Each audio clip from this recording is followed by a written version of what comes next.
வணக்கம் நண்பர்களே, இன்னும் ஒரு இனிய காலை பொழுதில் தீடும் நன்றும் நிகழ்ச்சியில் உங்களை சந்திப்பதில் மிக்க மகிழ்ச்சி அடைகிறேன். சமீபத்தில் தமிழ்நாடு அரசினுடைய நிதிநிலை அறிக்கையில் புத்தகங்களுடைய வளர்ச்சிக்காகவும் புத்தக வாசிப்பை பெருக்குவதற்காகவும் ஒரு மிகப்பெரிய அளவிற்கான நிதி ஒதுக்கீடுகளை தமிழ்நாடு அரசு செய்திருப்பது என்பது மிக மகிழ்ச்சியான ஒன்று.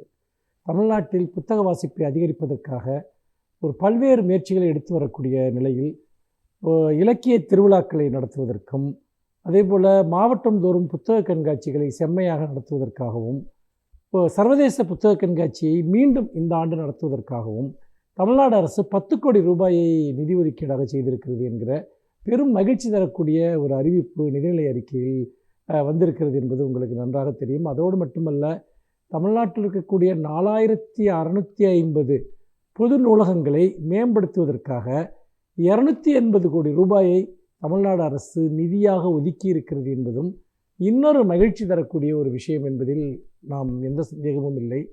இது எல்லாவற்றையும் வைத்து நாம் பார்க்கிற போது இந்த ஏற்பாடுகள், இந்த நிதி ஒதுக்கீடுகளை வைத்து நாம் செய்யப்பட வேண்டிய பணிகள் என்ன சவால் நம் முன்னால் இருக்கிறது என்பதை பார்க்கிற போது இன்றைக்கு புத்தக வாசிப்பு என்பது பெருமளவு குறைந்திருக்கக்கூடிய ஒரு நிலையை நாம் கண்கூடாக பார்க்கிறோம். அதாவது நிறைய தமிழில் புத்தகங்கள் எழுதப்படுகின்றன, கணிசமாக புத்தகங்கள் விற்பனையாகின்றன. ஆனால் புத்தகங்கள் எந்த அளவிற்கு வாசிக்கப்படுகின்றன என்று பார்க்கிற போதும், அதே போல் இளைஞர்களிடையே எந்த அளவிற்கு வாசிப்பு பழக்கம் இருக்கிறது என்கிற போதும் மிக குறைவான சதவீதத்தினர் தான் புத்தகங்களை வாசிக்கிறார்கள் என்கிற ஒரு அவலமான நிலை இன்றைக்கு இருக்கிறது. இதை நாம் நிறைய நூலகங்களில் மிக மிக அரிய நூல்களை நாம் தொடர்ந்து பாதுகாக்கிறோம். அவற்றை பரவலாக கொண்டு செல்வதற்காக என்னென்ன முயற்சிகளை செய்ய முடியுமோ எல்லாவற்றையுமே நாம் செய்து கொண்டிருக்கிறோம். அப்படிப்பட்ட நிலையில் நாம் இன்றைக்கு இந்த தமிழ்நாடு அரசு எடுத்திருக்கக்கூடிய இந்த முன்முயற்சியின் வழியாக வாசிப்பு பழக்கத்தை எப்படி பரவலாக்குவது, வாசிப்பு பழக்கத்தை எப்படி மக்களிடம் இன்னும் கொண்டு செல்வது, வாசிப்பு பழக்கத்திற்கு தடையாக என்ன இருக்கிறது என்று பார்த்தால் பெரும்பாலும் ஒரு தொலைத்தொடர்பு சாதனங்களை பயன்படுத்துவது, அதாவது சமூக வலைத்தளங்கள், தொலைக்காட்சி, அப்புறம் அலைபேசிகளை உபயோகிப்பது, வாட்ஸ்அப் போன்ற விஷயங்கள், இப்படியாக பல்வேறு ஆப் அல்லது ஒரு காணொளிகளை காண்பது, யூடியூப் போன்ற விஷயங்கள், இவை மக்களுடைய நேரத்தின் பெரும்பகுதியை எடுத்துக்கொள்கின்றன. நேரத்தின் பெரும்பகுதியை எடுத்துக்கொள்கின்றன என்கிற போது என்பதை விட பல்வேறு வேலைகளுக்கு நடுவே அதுவே ஒரு வாழ்க்கை முறையாக கூட ஆகிவிட்டது என்று சொல்லலாம். வாழ்க்கை முறையின் ஒரு பகுதியாக அது மாறி இருக்கிறது. அப்படிப்பட்ட நிலையில் புத்தகங்களை வாசிக்க விரும்புகிறவர்கள் கூட அவர்கள் தொடர்ந்து இதை நோக்கியும் ஈர்க்கப்படுகிறார்கள். படிப்பதற்கான அவர்களுடைய நேரம் பெருமளவிற்கு சுருங்கி கொண்டே வருகிறது. இந்த நிலையில் தான் நாம் புத்தக கண்காட்சிகளை நடத்துகிறோம், வாசிப்பினுடைய முக்கியத்துவத்தை எடுத்துக்கொள்கிறோம், சிறந்த நூல்களை பற்றிய அறிமுகங்களை ஏற்படுத்துகிறோம். தமிழ்நாடு முழுக்க இலக்கிய திருவிழாக்கள் நடக்கின்றன, கண்காட்சிகள் நடக்கின்றன, கருத்தரங்குகள் நடக்கின்றன. ஆனால் அவற்றுடைய பயன் இளைஞர்களிடம் கொண்டு போய் செல்ல வேண்டும் என்று சொன்னால் முதலில் படிப்பதற்கான அந்த நோக்கம், மோட்டிவேஷன், அதை அதிகரிக்க வேண்டும். இது பள்ளிகளில் கல்லூரிகளில் ஆசிரியர்களுடைய கடமை. அதற்கு மிக முதன்மையான தேவை ஆசிரியர்கள் முதலில் படிக்க வேண்டும் என்பதுதான். அப்படி வாசிப்பு பழக்கத்தை ஒரு இயக்கமாக நாம் மேற்கொண்டால் வாசிப்பின் மூலமாக கிடைக்கக்கூடிய பண்பாட்டு அறிவும், சமூக அறிவும், பொது அறிவும், மன ஒரு விலாசமும் பெருமளவிற்கு அதிகரிக்கும். மாறாக இணையங்களின் வழியாக நம் மீது திரிக்கப்படுகிற கருத்துக்கள் நம்முடைய சிந்தனையை அடிமையாக்குகின்றன, சிந்திக்கும் திறனை அடிமையாக்குகின்றன. இது எல்லாவற்றையும் எடுத்து பார்க்கிற போது தமிழ்நாடு அரசு இன்றைக்கு எடுத்திருக்கக்கூடிய முயற்சி என்பது தமிழ்நாட்டில் எந்த மாநிலத்திலும் நடைபெறாத ஒன்று. அதனுடைய பயன்களை அனைவரும் பயன்படுத்தி கொள்ளும் விதமாக எல்லோரும் இன்றைக்கு வாசிப்பு இயக்கத்தை ஒவ்வொருவரும் ஒரு நாளைக்கு 10 பக்கமாவது படிப்பேன், ஒரு நல்ல நூலினுடைய 10 பக்கமாவது படிப்பேன் என்கிற ஒரு உறுதியை மேற்கொள்ள வேண்டும் என்று நான் விரும்புகிறேன். அதுதான் இவ்வளவு பெரிய முயற்சிகளை எடுப்பதற்கான ஒரு உண்மையான பயனாக இருக்கும் என்று நான் கருதுகிறேன். நன்றி, வணக்கம்.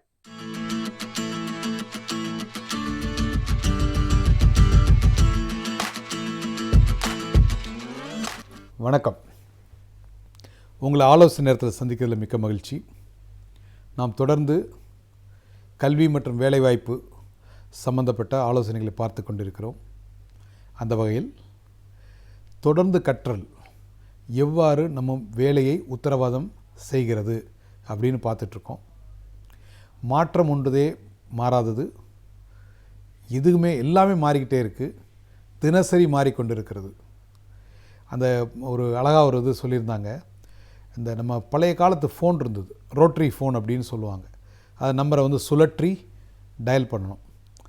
அதிலிருந்து புஷ் பட்டன் ஃபோன் வருவதற்கு 50 வருடங்கள் காலமாச்சான். அதாவது ஒரு இந்த டைப் ஆஃப் ஃபோன்லேருந்து சுற்றுற ஃபோன்லேருந்து பட்டனை அமுக்கிற பொத்தானை அமுக்கிற ஃபோன் வரத்துக்கு பல வருடமானதான். ஆனால் இன்னைய சூழ்நிலை தினசரி மாற்றங்கள் வந்து கொண்டே இருக்கிறது. தினசரி ஒவ்வொரு துறையிலும் மாற்றங்கள் வந்து கொண்டிருக்கிறது. அப்படி இருக்கிற பொழுது நாம் செய்கின்ற வேலையை சிறப்பாக செய்வதற்கு, நாம் பார்க்கின்ற தொழிலை சிறப்பாக செய்வதற்கு நமக்கு வந்து தொடர் கற்றல், கண்டினியூஸ் லேர்னிங் அப்படிங்கிறது மிகவும் மிகவும் முக்கியமான ஒன்றாக மாறிக்கொண்டிருக்கிறது. அதாவது இந்த பைலட் ஆஃபீஸர்னு சொல்கிறோம் இல்லையா, இந்த ஏரோப்ளேன் ஓட்டுறவங்க, அவங்க வந்து ஒரு பைலட் ஆஃபீஸர் ஆயிடுறாரு.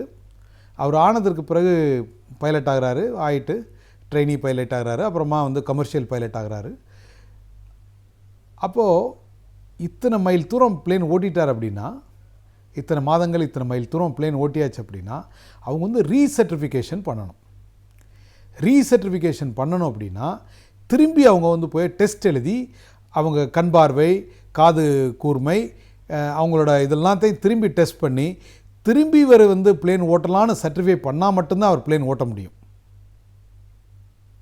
இப்போது ஜப்பானில் வந்து என்ஜினியர்ஸ் இருக்காங்க, என்ஜினியரிங் படிச்சிடுறாங்க.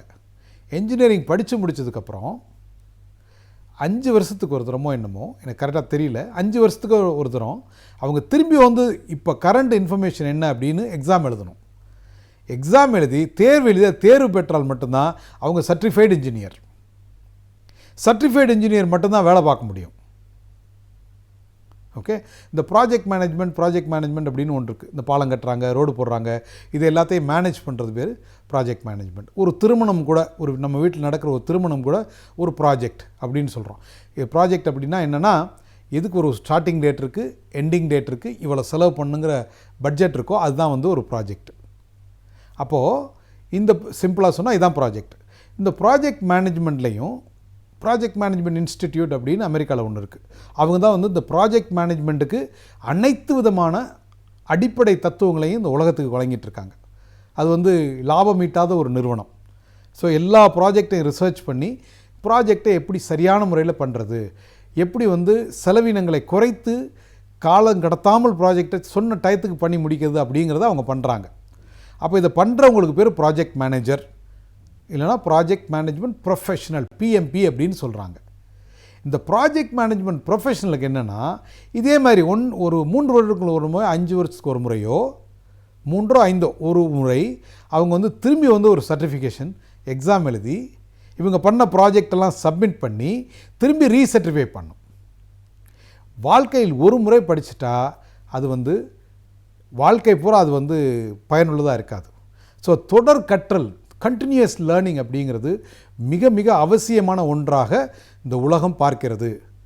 மாற்றங்கள் மிக அதிகமாக நடந்து கொண்டிருக்கிற வேளையில் நம்ம வந்து அந்த மாதிரி தொடர்ந்து கற்றுக்கொள்ளாமல், தொடர்ந்து திறன்களை வளர்த்து கொள்ளாமல் இருந்தால் நம்ம வந்து பின்தங்கி விடுவோம் அப்படிங்கிறத நம்ம உணர்ந்துக்கணும்.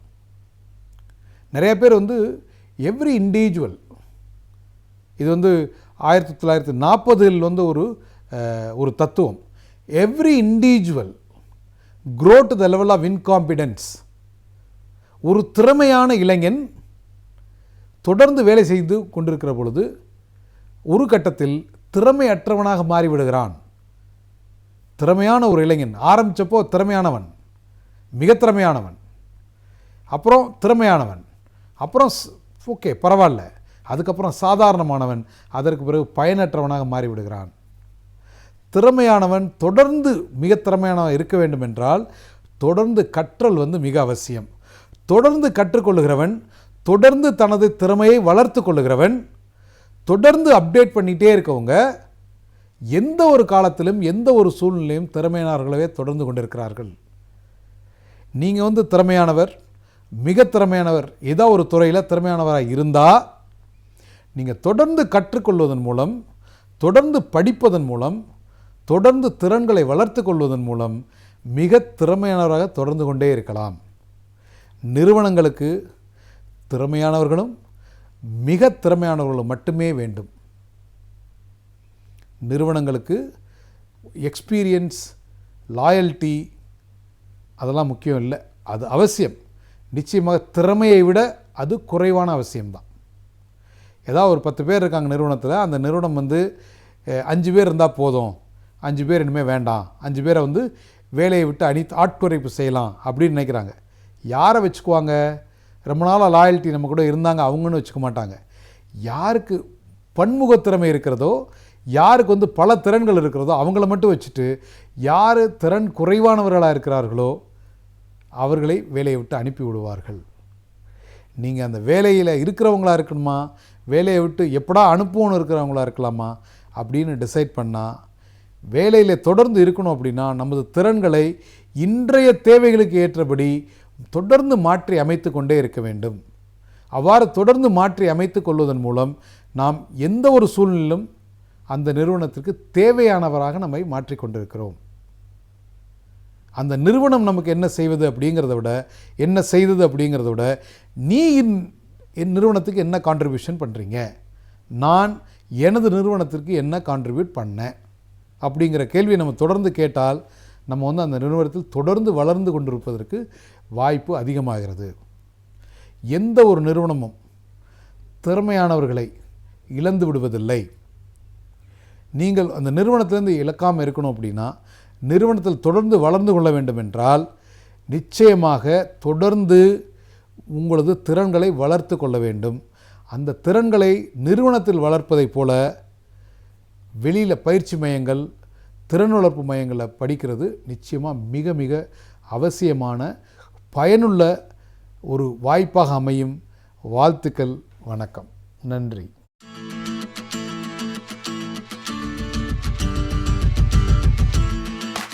அனைவருக்கும் என் அன்பு வணக்கம்.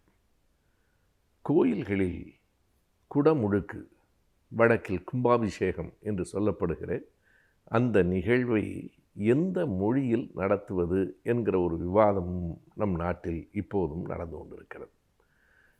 கடந்த காலம் வரையில் தொடர்ந்து அது சமஸ்கிருதத்தில் செய்யப்பட்டது என்பதை நாம் அறிவோம். இந்த குடமுழுக்கு என்கிற சொல்லே இப்போதுதான் வழக்கிற்கு வருகிறது. இல்லையென்றால் மக்களுக்கு, வெகு மக்களுக்கு கும்பாபிஷேகம் என்று சொன்னால்தான் பழிச்சென்று புரியும். தமிழ்நாட்டில் இருக்கிற தமிழர்களால் கட்டப்பட்ட ஒரு கோயிலில் அதனுடைய குடமுழுக்கு, அதாவது அதனை புதுப்பிக்கிற அந்த நிகழ்வு, அதற்கான அந்த போற்றிகள் தமிழில் இருப்பது தானே முறையானது என்பதை எல்லோரும் ஒப்புக்கொள்வார்கள். ஆனால் நடைமுறையில் அப்படி இல்லை. அதற்காக பல போராட்டங்களை நடத்த வேண்டிய நிலை இருக்கிறது. இங்கு தமிழிலும் பூஜை செய்யப்படும் என்று ஒரு அறிவிப்பு வைப்பதற்கே ஒரு பெரும் போராட்டம் பின்னணியில் நடைபெற்றது. அப்போதும் கூட தமிழில் என்றல்லாமல் தமிழிலும் என்று சொல்ல வேண்டிய நிலை இருந்தது. இது ஏதோ உத்தரப்பிரதேசம் மாதிரி, இது வங்காளம் மாதிரி, இங்கே தமிழிலும் அர்ச்சனை செய்யப்படும் என்பதை தாண்டி தமிழில்தான் அர்ச்சனை செய்யப்படும், தேவைப்பட்டால் விரும்பினால் சமஸ்கிருதத்திலும் அர்ச்சனை செய்யப்படும் என்று இருக்க வேண்டும். எனவே அப்படி ஒவ்வொரு கட்டத்திலும் இந்த ஆன்மீகத்துறையிலும் மொழிக்கான இடம் என்ன என்பதிலே ஒரு சிக்கல் நேர்ந்து கொண்டே இருக்கிறது. ஏனென்றால் மற்ற எல்லா துறைகளையும் விட ஆன்மீகத்துறையில் சமஸ்கிருதத்தினுடைய ஆதிக்கம் கூடுதல். பிற துறைகளில் குறைவு என்று அதற்கு பொருள் இல்லை. ஆன்மீகத்துறையில் மிக கூடுதல். அதற்கு காரணம் இந்த புராணங்கள் எல்லாம் அந்த சமஸ்கிருத மொழியிலே இருந்து வந்தவை. எல்லாம் தமிழிலே வந்துவிட்டால் மக்களுக்கு ஒரு விழிப்புணர்ச்சி வந்துவிடும் என்று கருதுகிறார்களோ என்னவோ தெரியவில்லை. இதில் கடவுள் நம்பிக்கையற்றவர்கள், பகுத்தறிவாளர்களும் கூட தமிழில் குடமுழுக்கு கேட்பது என்ன நியாயம்? உங்களுக்குத்தான் கடவுளே இல்லையே என்றால், கடவுள் இல்லை, கோயில் இல்லை என்று நம்பினாலும் கடவுள் உண்டு, கோயில் வேண்டும் என்று கருதுகிறவர்களுக்கான உரிமையை மறுக்கக்கூடாது என்பதுதான். தந்தை பெரியார் அவர்கள் இருபெரும் செயல்களை செய்தார். ஒன்று, கோயிலுக்கு போகாதே என்றும் அவர் சொன்னார், போகிறவனை தடுக்காதே என்றும் சொன்னார். இது ஒரு மிக முதன்மையானது. இப்போது நடந்து கொண்டிருக்கிற இந்த போராட்டத்தில் நாம் அறிவோம், ஒரு மாதத்திற்கு முன்பு திருநெல்வேலியிலே ஒரு கூட்டம், கருத்து கேட்பு கூட்டம் நடந்தது. அரசாங்கம் ஒரு குழுவினை அமைத்திருக்கிறது. ஆன்மீக நம்பிக்கை உள்ளவர்களை கொண்டு தமிழ்நாடு அரசு அனுமதித்திருக்கிறது. குன்றக்குடி அடிகளார், மருதாச்சல அடிகளார், சத்தியவேல் முருகனார் போன்றவர்கள் இருக்கிறார்கள். சுகி சிவம் அந்த கூட்டத்தில் கலந்து கொண்டிருக்கிறார். அந்த கூட்டத்திலே சுகி சிவம் பேசுகிற போது நீ பேசக்கூடாது, உட்கார் என்று ஒரு குரல் எழுப்புகிறார்கள். யார் அவர்கள்? அவர்கள்தான் சமஸ்கிருதத்திலே தான் குடமுழுக்கு செய்ய வேண்டும் என்று கூறுகிறவர்களாக இருக்கிறார்கள். சுகிசிவத்தினுடைய ஆன்மீகத்திற்கு அவர்கள் ஒன்றும் இணையாக முடியாது. அவர் எத்தனையோ ஆன்மீக உரைகளை ஆற்றியிருக்கிறார். ஆனால் அவர் தமிழுக்கு ஆதரவாக இருக்கிறார் என்பதற்காக அவரை எதிர்த்தவர்கள் யார் என்று பார்த்தால் மிக வெளிப்படையாக பாரதிய ஜனதா கட்சியின் பொறுப்பாளர் ஒருவர் தலைமையிலே தான் அந்த நிகழ்வில் அப்படி ஒரு கலவரம் ஏற்படுத்தப்பட்டிருக்கிறது. அவருக்கு ஆதரவாக குரல் கொடுத்தவர்கள் அந்த கட்சியைச் சேர்ந்தவர்களும் இந்து மக்கள் கட்சியும் இந்து முன்னணியும். இப்போது ஒரு கேள்வி இருக்கிறது. அப்படியானால் தமிழ்நாட்டில் இருக்கிற இந்து முன்னணியும் இந்து மக்கள் கட்சியும் தமிழுக்கு எதிரானவர்களா? தமிழுக்கு எதிரானவர்கள் என்றால் அவர்கள் தமிழர்களுக்கும் எதிரானவர்களாகத்தானே இருக்க முடியும். ஆகவே இன்றைக்கு இருக்கிற இந்த இந்து என்கிற பெயரில் இருக்கிற இந்த கட்சிகள் தமிழுக்கு எதிராக இருக்கின்றன என்றால் அந்த மதங்கள் அல்லது அந்த அமைப்புகள் தமிழர்களுக்கு உரியவை அல்ல என்பது தெளிவாகிறது. இதை மக்களுக்கு எடுத்து சொல்ல வேண்டும். மக்களிடத்தில் இவர்கள் கடவுளின் பெயரால், மதத்தின் பெயரால், மொழி இன உரிமைக்கு எதிராக நிற்கிறவர்கள் என்று சொல்ல வேண்டும். இந்த குடமுழுக்குக்காகவே நாங்கள் போராடுகிறோம் என்று சொல்லுகிற தமிழ் தேசிய அமைப்புகள் அவர்களை பெயருக்குத்தான் கண்டிக்கின்றன. திராவிட இயக்கத்தை கண்டிக்கிற போது அவர்கள் காட்டுகிற வேகம், பாய்ச்சல் யாரை கண்டிக்க வேண்டுமோ அவர்களிடத்திலே மிக மென்மையான கண்டனங்களாகத்தான் அவை எழுகின்றன. எனவே எப்படி ஒன்றுக்குள் ஒன்றாக இவர்கள் எல்லோரும் இருக்கிறார்கள் என்பதும் நமக்கு புரிகிறது. உரத்து சொல்லுவோம், வழிபாடு என்பது அவரவர் உரிமை, அவரவர் நம்பிக்கை. ஆனால் அந்த நம்பிக்கையிலும் கூட மொழி இன உரிமையை ஒரு நாளும் நாம் விட்டு கொடுத்தல் இயலாது என்பதை மக்கள் உறுதிபட, குறிப்பாக பக்தர்கள் உறுதிபட சொல்ல வேண்டும்.